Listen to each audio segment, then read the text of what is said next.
Outlaw Sports is brought to you by Molson Canadian, made from Canada, and Rocky Mountain Barbecue, Alberta barbecue cuisine at its best. Ian Busby of the Calgary Sun joins us today, and first thing up, let's take a look at the weekend's football action, or lack of. I tell you what, I was looking forward to seeing these division finals, and boy, they were disappointing. Starting off with the East, Hamilton again, the Jekyll and Hyde of the entire CFL, one step back, forward, two steps back every week. After scoring 50-some points, they get 3 against Winnipeg. Not to take anything away from that defense, but you would think in a game like this, you get more than 3 points. Well, somewhere between Montreal and Winnipeg, they dropped off their offense, right? Yes. They left them at home. That was just terrible. And they talked all week that they weren't going to be intimidated by the elements of the defense. They were intimidated by both. They didn't go down the field with any strength or regularity, and they just couldn't get that run game to power through. And obviously, Avon Coburn's not a power runner. He's not built for the winter.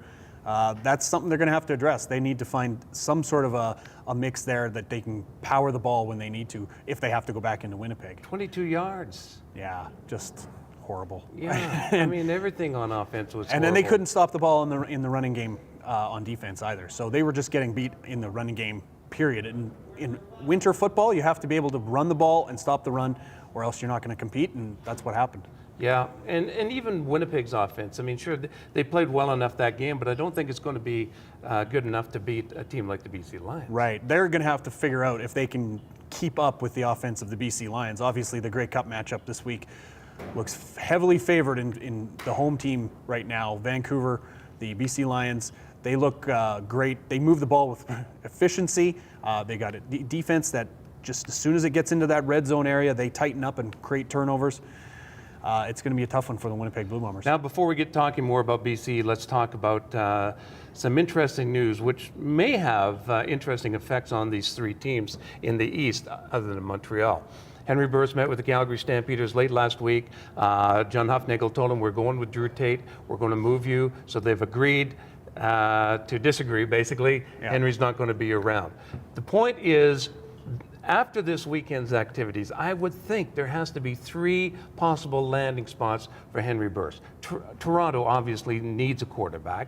Hamilton certainly has to consider or reconsider what they are doing. And in Winnipeg, Brink may be the future eventually, but Buck Pierce, you just can't count on the guy. You know he's going to get nicked. You love his attitude, but I mean, really, imagine an offense to go with that defense.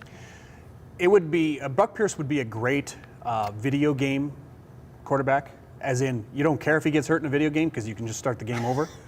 That's what I consider, because he's great. He plays with a lot of fire and intensity. That's what you want, but he just can't last an 18-game season. He can't last a lot of games. Obviously, he came out of a lot of games this year, and they're going to have to decide whether they want to go with that idea. Obviously, Kevin Glenn has taken the Hamilton Tiger Cats to a certain level, exactly what he did with the Winnipeg Blue Bombers. He took them to a certain level, then they had to figure out if they want to keep going at the same level. They need somebody to take them over the top. Henry Burris could do that for them. That's a team that has a lot of pieces in place. Defensively, they're strong.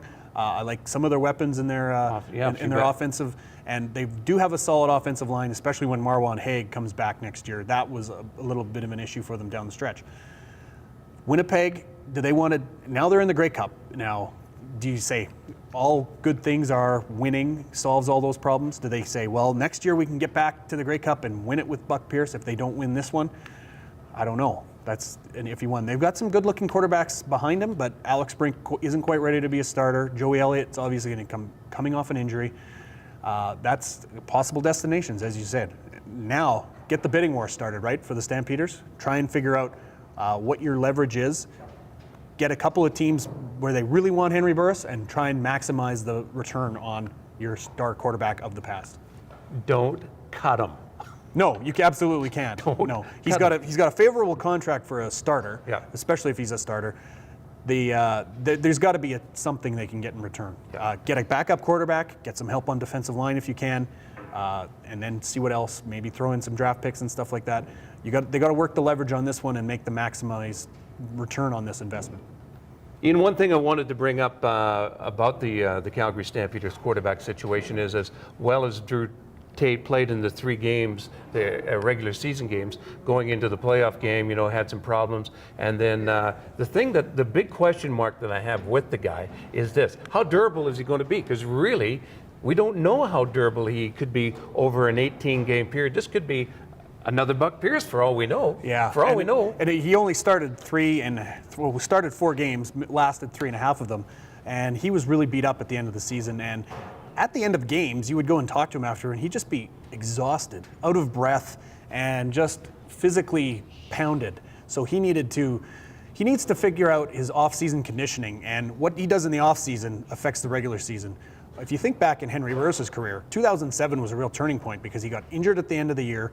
He came back for the end of the year, but he went into that offseason knowing, I got to get really, really physically ready for an 18-game season. And he went in and added 20 pounds of muscle, really got himself into great shape.